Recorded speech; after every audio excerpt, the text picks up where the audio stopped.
Live from Quezon City, Philippines. Your news, current affairs, and public service channel. Magandang buhay Pilipinas, muli sumasayo ang programa ng Gudbayan Balita Kalusugan. Doc Asian, Specialist Alien, Mabuhay Pilipinas. Magandang umaga, magandang buhay Pilipinas. Muli po ay sumasa inyo ang programang Likod Bayan Balita na may pusong mapagkawang gawa sa mundo ng kalusugan, himala at katotohanan, kagayahan, katiwasayan, at kapayapaan.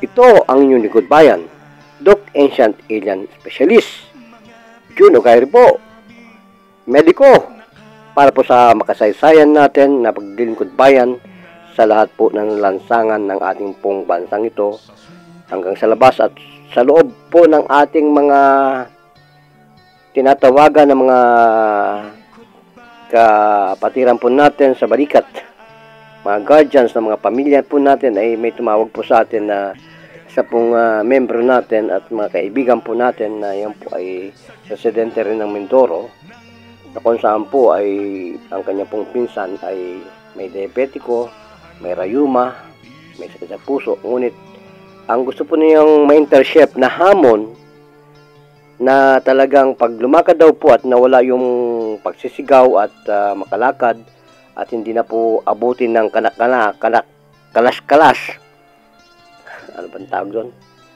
ay ipapagamot po yung may stroke at mahirap daw po huminga. Kaya po nagtakbo si Ma'am Berting, hindi na po inabot ng kanas-kanas at doon po namanga muli sila.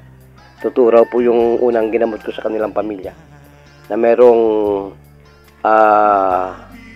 pancreatic problem. Kung busog ka na ang tabaw po ninyo ay sumusubra na sa karamdaman at hinang-hina, sumubra pa sa diabetiko, sumubra sa may cancer, kasi po ang pangapatay ngayon mga kababayan yan pong metabolic syndrome na po, hindi na talaga nababasag at natutunaw ang lahat po ng mga sugar natin sa diabetiko.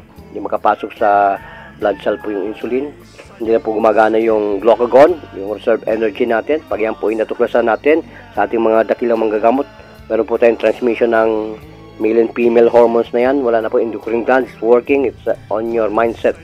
Nasa yan po sa central nervous system yan, endocrine gland. So pag yan po ay nagalit sa atin ang pancreas, lahat po ay titigas, pati tiyan mo, kakatubig ang tiyan mo, liver titigas, wala na po yun. Hindi mo mabasag ang mga enzyme at mga proteins na yan, lahat po ay hindi mapipilter, hindi po masasala ng liver natin. Hanggang kidney matutuyo, yan po yan. So devastated po. At nang nagtatakbo si Ma'am Berting, yan po, mapuputis natin ngayon, yung pong kay tatay niya na stroke na talagang hindi na makakada o gaga na tumayo. At hingal na hingal, syempre, obstruction ng puso. That is one of the leading death in the whole world. Has no cure with your own belief. Sa belief po lamang ng ating Panginoon, kayo tatakbo at lulumpat. O sige, ito po yon, Philippines. Ng kabutihan, napakarami ng tinulong sa akin ng Panginoong Jesus. Nung nasa ospital ako ay sabi niya, anak, kumapit ka sa aking cross. Doon ako nagkamalay. Sabihin mo yung katotohanan ng ginawa ni Brad. Bilang tunay niya. Tunay magpatotoo ka. Manong, anong pakiramdam mo ngayon? Salamat po, kuya. Salamat. Bakit nahirapan ko huminga kanina? Ano bang nangyari sa'yo? At para ka nagbabayad ng metro ng oxygen tank. Yung hirap mong huminga na sana. Maluwag na po. Maluwag na ngayon ang hinga ko. Mama, nanaipo ka ni Jesus Christ, ni Buddha, ni Allah. Mga kababayan, ito yung to the rescue natin na matagal nang nahihirap sa obstruction of the heart. 2023. 23 yung nanay. Dito sa asawa. Pakilala ka nanay sa radyo. Nagalit na nga sila sa akin. Ako po si raw ay Linda ganito. Tario. Hindi ko po akalain dumating na. Inihiling ko po sa Panginoon na may humawak sa aking asawa. Hindi kaya Dahil ako lang ang nakakuha ako tumayo. nagsusurvive. Ako lang ang nagsusurvive sa aking pamilya. Solo parents yung anak ko, dalawa yung anak ko. Pero hinihiling ko sa Panginoon na sana may gamitin siyang tao. Ito na siguro yung tao. Humawak sa amin na nagpapasalamat din yung asawa ko na baka yan na ko sa Panginoong Jesus. Sana mayroon ka ipadala sa akin dito ng Eh manggagamot. bakit ilang minuto ka gumaling at hinipo ka? Ilang minuto tingin mo na gumaling ka? Dahil sa Wimala, Tingin mo. Ilang minuto nagpapahimala ang Panginoon? Ilang minuto? isang minuto lang, Oo. napakagaling ng Panginoon. Manong, marami na ko ng binangga na katotohanan. Walang lumabas kahit na Channel 7. Hindi makita yung himala na to. Bakit kaya? Dahil kahit Channel 5, Channel 4, lahat Dahil ng sa channel, kabutihan ng Panginoon. hindi makita ang Panginoong ito. Bakit kaya ganun? Hindi makita. Oo nga. Kaya ngayon, nakita mo yung video ko kanina? Ang dami ko nang hinamon ng mga investigative network buong mundo. Matras sa Diyos na to. Manong, ilang minuto ka sa barado mong puso? Ayan, stroke si Manong. Yan ang kinakatakutan ng mga albularyo kahit na ibang manggagamot. Yung hipuin ka kasi pag nagkaroon ka ng state of shock, heart attack, that is devastated maneuvering of rescue, Ganyan lagi fatal. Dito ngayon. Oh, dandan lang. Dandan. Yan namin talaga. Dandan lang. Dandan. Yan. Salamat. Yan. Saan yung hingal? Tumayo ka? Na nagyayabang ka na hinihingal ka? Ate, salamat. Wala. Nasaan ang pagod mo? At mayroong tayong Nasaan na? kay Panginoon na gumamot sa atin. Manong, wag mong biruin at dadalang kita ng katana. I bring you the Second World War. Yamasita 5. Ito ang dinala ko ngayon sa iyo. Si Jesus Christ, si Allah, si Buddha. Manong, gano'ng kasarap ang hininga? Manong, gano'ng kasarap ang hininga mo? Namnamin mo. Yan mga kababayan ang sinasabi ko sa usapan na napakaganda, na wala nang obstruction ng puso. Oo, himno. Manong, parang hindi totoo ang himala, ha? Maniwala lang yan. Napakagaling. Ako po ang doktor ng pandemya, hindi pinaniwala ng Malacanang nung araw.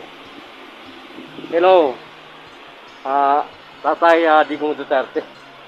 Bro, anong pakiramdam mo na ngayon?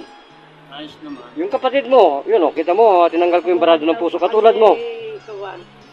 Ang hindi sinasabi ng siyensya ng medicine na yung glucagon, puro insulin. Saan nga nakakakunan? Ayan Ito na ba yung glucagon? Oo. Yan ang self Ang energy. ano nga ng tuon, pambayad na. Tumaas ang sugar niyan. Madali lang po yan. Pag, Huwag mong isipin na wala na yan. Nanay, ilang minuto nagpapagaling ang Panginoon? isang iglap, parang balagharing ikinuwan lang. Hindi ako makita ng Channel 4, Channel 5, Channel 6. Ito si Lord, kita ko. Ipapatrol at naglilingkod bayan. Doc, yan, specialist. Ginugare. Pati message sa lahat may karamdaman sa ating kapatiran po sa El Shaddai. Okay, very good. Amen. Amen. Ano, pati message mo. Amen. Amen. Yan. Ilang minuto nagpapagaling ang Panginoon? Wala pang 1 minuto. Amen. Saglit lang. Dito lang po kami kay chairman dito sa barangay, Tanyag. Sino yung kapitana? Christina. Kapitan Cecil. Cecil, Teodoro. Teodoro. Sunod sa'yo, Cecil Teodoro. Kapitan Cecil Chidoro. At siyempre kay Mayor Cayetano. Ayan. Casas, Philippines. Lani. Mayor Lani. Okay. Kahit ano. Okay, maraming salamat sa pakikinig mga kababayan. Ito po yung footage natin na sadya naman nabigyan po natin ng atensyon ang mga callers po natin na nasa bingid po ng mga karamdaman na nagdarasal po gabit hapon na may makita na lingkod bayan ng kung saan hindi lang magic kundi talagang miracle ang ating pong dala. At bago po ito nagtiwala ay nakita po niya yung kanyang pinsanan po sa baba ng kanyang bahay na dinarat nga po ng kanas-kanas ng karamdaman, hindi makatayo, hindi makalakad. At ang mga tuhod po ay talagang naging buto. At nagtataka po ang mga anak, ang mga kapitbahay, kapinsanan, lahat po talaga nagtataka kung bakit sa ganung lang kadailanan at oras pag sumapit ang dapat hapon ay naninigaw ang ating si Mandilpin. Naninigaw po ang pinsan nito at pag napagaling daw po natin, ilang segundo lang yung kanyang pinsana na yun, si Mang Delpin. Pa-check up daw po niya ang kanyang asawa. Nagkataon po na natsyamba ng Panginoon natin na mapagaling yung kanyang pinsana si Mang Delpin.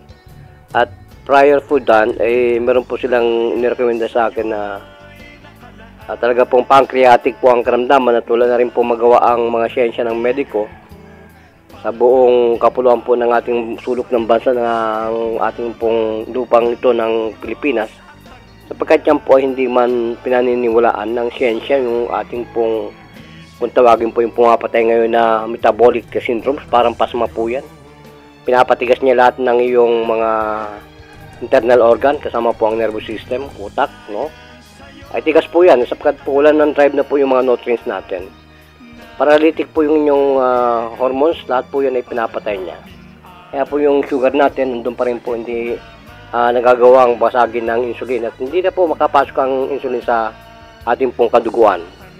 Yung po yun, at ang mga drive po ng mga vitamin natin, mga minerals natin, nutrition, mga vitamin D natin, lahat na po ng vitamins, calcium, lahat po yan, magnesium, may wala na po, paralyzed po yun. Kakaroon po kasi ng pressurize yan yung ating vacuum sa buong katawan natin.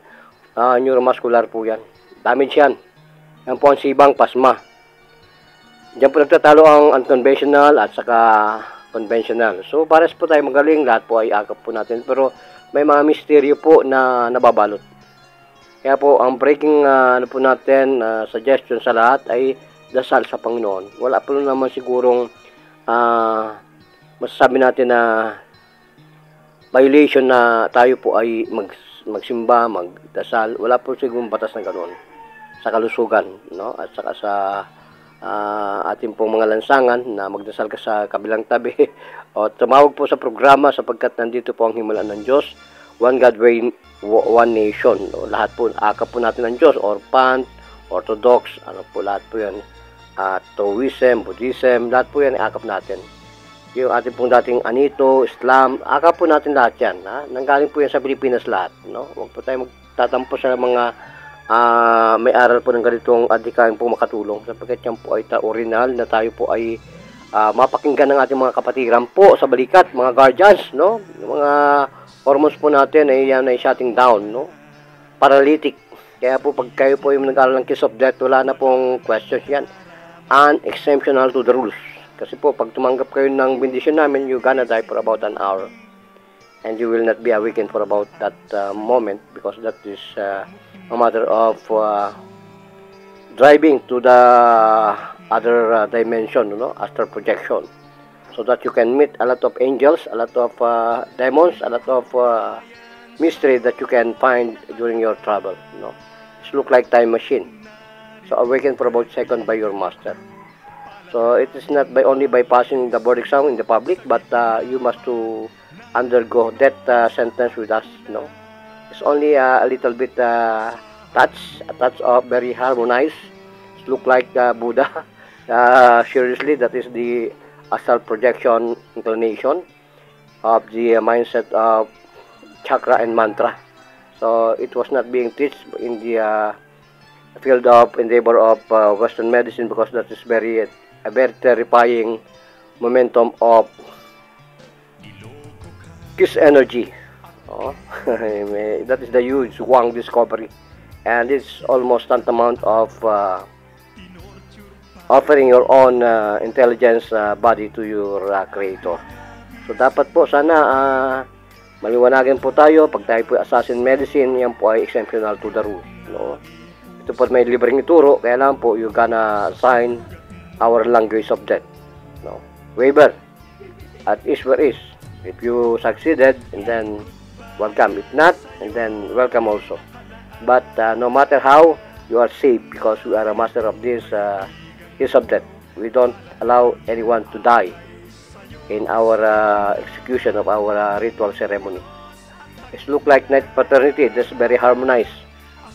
We're not using this effort or force for you to collapse and to be unconscious for the moment. No, we don't doing that way because it is almost familiar all of martial arts discipline once they are teaching this vital touch, and somebody will collapse, no? In somehow practices, they do not offer this, as of today, because this is very fatal. So ang ginagawa lang po natin is about prayer para po sa may mga karamdaman. Huwag na po kayo magkaroon ng karamdaman, malapay magkaroon po kayo ng buhay na walang hanggan. So Philippines, mabuhay po. Gracias. Marami pong salamat.